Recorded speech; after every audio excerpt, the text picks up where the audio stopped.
Episode 1: The Rise of Ezeudo.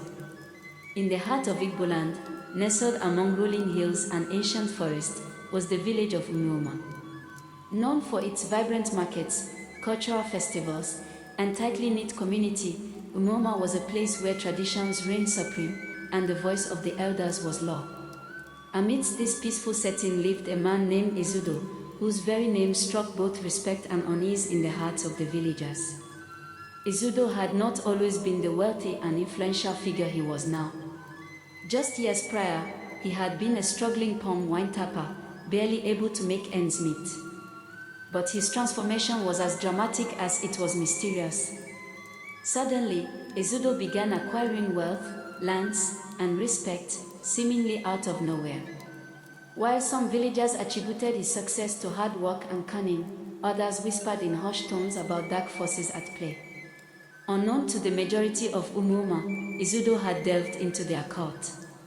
Late at night, when the village slept, he would venture deep into the forest to a hidden shrine, where he conducted rituals and made blood sacrifices to malevolent spirits. These spirits granted him wealth and power, but at a price.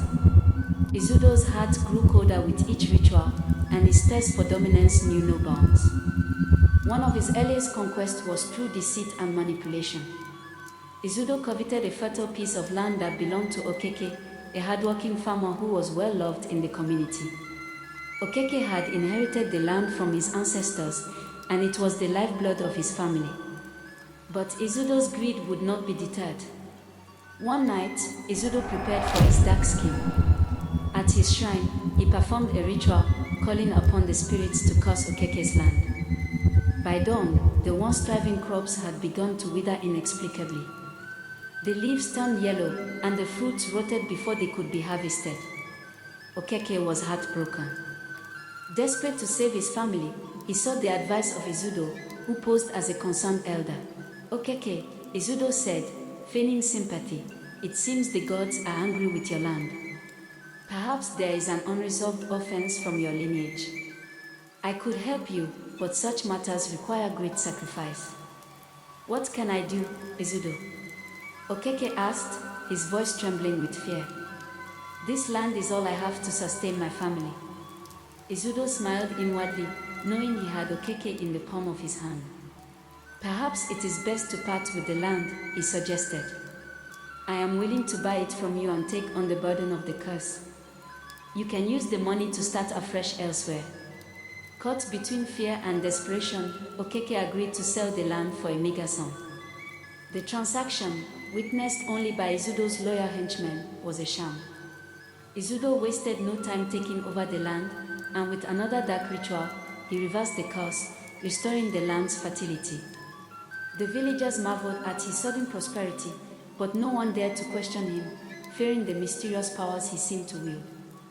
Ezeudo's deceitful acquisition of Okeke's land was just the beginning of his reign of terror. He used his newfound wealth to bribe elders, silence dissenters, and expand his network of loyalists. Men who opposed him would fall victim to strange illnesses, while others found themselves falsely accused of crimes they did not commit. Through blackmail, manipulation, and fear, Ezeudo tightened his grip on Umuoma, leaving the villagers helpless. But as Ezeudo's power grew, so did the weight of his sins.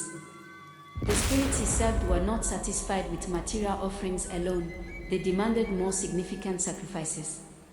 Ezeudo knew that his path was dangerous, but his greed blinded him to the looming consequences of his actions. And so, the seeds of his downfall were sown, waiting for the right moment to take root. In Umuoma, the people whispered tales of Ezeudo's cunning, but the gods watched silently, preparing to strike when the time was right.